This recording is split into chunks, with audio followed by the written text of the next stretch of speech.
Підтримайте наш канал на канапі. Підпишіться. Мужицька арифметика. Чи немає у вас, Василю Івановичу, якої газети або книжки? Питав хурщик Антін монопольщика, зав'язуючи в хустинку гроші за хуру.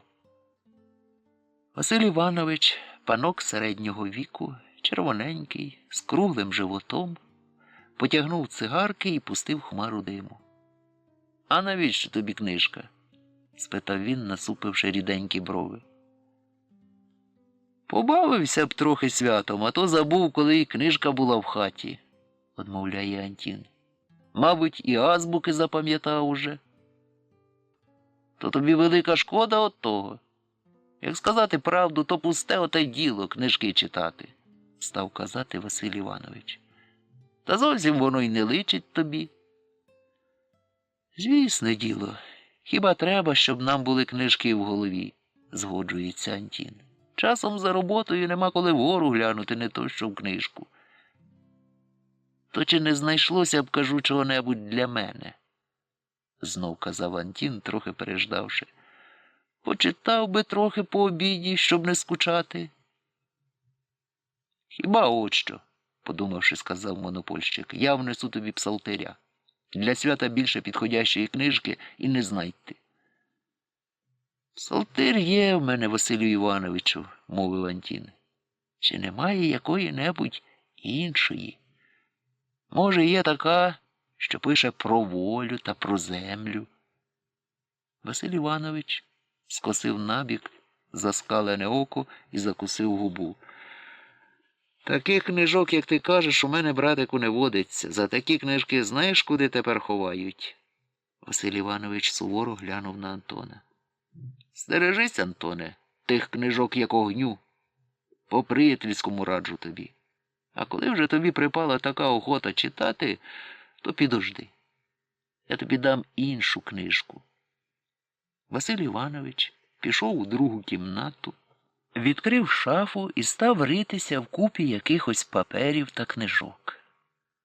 Витягнувши зі споду старенький, в обшарпаних палітурках задачник Євтушевського, він обмахнув на ньому порох і виніс Антонові. «Оце тобі, Антоне, книжка», – сказав Василь Іванович, віддаючи йому задачника. «Не пуста яка-небудь, пользовита книжка. Тут усяка тобі задача, немов загадка. Поморочиш голову, поки ладу добереш». «Спасибі, Василю Івановичу», – сказав Антін. Потім узяв, не роздивляючись під руку книжку, попрощався і пішов із хати. Василь Іванович стояв коло дверей і довго дивився йому вслід. Потім тихенько захихикав. Веселий і радий, осміхаючись у руденьку борідку, пішов він до другої кімнати обідати. Отпочивши по обіді, монопольщик узяв палицю і пішов на проходку. Іде Василь Іванович селом, палицею підпирається. Коло дворів і хатів сидять гуртками чоловіки та жінки, гомонять собі. На моріжку пустують діти, співають десь дівчата. В селі немає більше панів, крім Василя Івановича, і він почуває себе тут маленьким князьком. Люди низенько вклоняються йому, і він привітно киває їм головою. Йому так приємно бачити почтивість до своєї особи. Ось іде селянин Литовка. Який здоровенний мужичура, а як покірно вклоняється, мов той дуб у час негоди. Догадується Василь Іванович, що отак хилиться перед ним Литовка. Підходить строк векселю, а грошей, мабуть, тонко. Нічого. Підождемо, думає він, аби проценти в свій час виплачував. Іде далі Василь Іванович, мугиче собі підніс щось божественне, хазяйським оком по селу роздивляється, чи немає де непорядку. Нагримав на дітей, щоб не пустували, зачепив молодицю, що вийшла до колодязя по воду. Дійшов до Антонового двору. Бачить, у вишняку коло хати сидять люди, гомонять, сміються, між ними Антін з книжкою. Ага, книжечку мою читають, подумав Василь Іванович. Ну, нехай собі читають. Спинившись проти вишнику, він спитав: ну що, як книжечка, понаравилась? А нічого собі, одмовляє Антін, веселенька книжка. Ну, читайте, читайте собі, промовляє Василь Іванович і йде далі. Веселенька книжечка, сміється він сам собі. Їм що не ляпать язиком, аби ляпать, та ще й ржуть собі. І що там вони знайшли такого смішного? Потім його стало тягти послухать. Звернувшись з дороги, непомітно підійшов він до тину і став крадькома прислухатися. Слухає. Антін читає по складах. Крестьянин обязался перевезти из города 50 ламп с тем условием, чтобы за каждую доставленную в целости лампу платили ему по 5 копеек, а за каждую разбитую высчитывали с него по 1 рублю 20 копеек. При перевозке 3 лампы разбилось. Сколько заработал крестьянин за доставку ламп? Антін, дочитавши задачу до краю, підняв червоне від натуги лице і веселими очима оглянув слухачів. Питає, скільки то він заробив, сміючись своїми словами, переказує Антін. Мабуть, багато заробив, сказав бородатий дід у білих штанях. Далі вийняв з рота люльку і зареготав.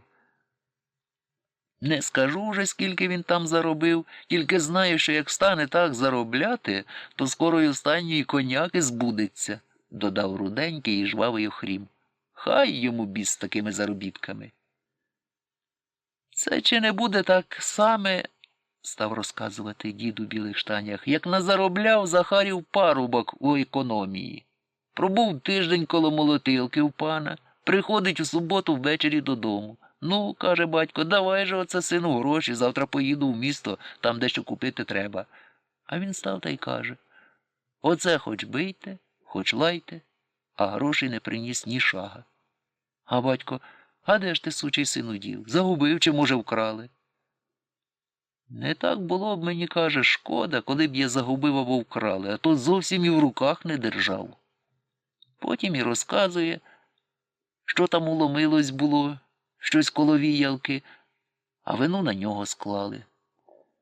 Приказчик вилаяв його на всі боки і при розчоті не дав ні копійки, та ще й наказав, щоб приходив одробляти той збиток іще на тиждень. А батько слухав, далі каже, отак, сину, завжди заробляй, то скоро хазяїном станеш. То чи не стільки, кажу, заробив і той на лампах, як цей за віялку, закінчив дід. Усі засміялись. Лампа річ тендітна, казали другі. Торохнеш возом, наробиш скла. І понесла його лиха година під таку хуру. Підеш і під таку хуру, сказав похмурий чоловік, коли в хаті, може, й шматка хліба немає. Обміркувавши справу з лампами з усіх боків, люди примовкли. І Антін, узявши книжку, став читати далі. «Он яке діло», – подумав Василь Іванович і став прислухатися пильніше. «У помещика было, – читав далі Антін, – в одном куске 857 десятин земли, а в другом – на 130 десятин больше, чем в первом, а в третьем на 150 десятин больше, чем во втором. Сколько десятин земли было у помещика?» Прочитавши задачу, Антін став поясняти її по-своєму. В одному куску, каже, було аж 857 десятин, а в другому ще більше на 130, а третьому й того більше, а потім ще й питає. Тут Антін звів палець догори і прищурив око. Скільки ж то тієї землі було у пана?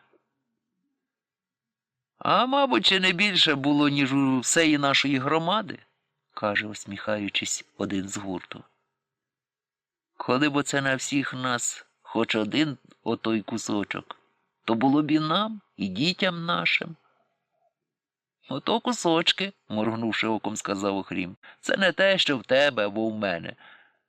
З такими кусочками можна хазяйнувати.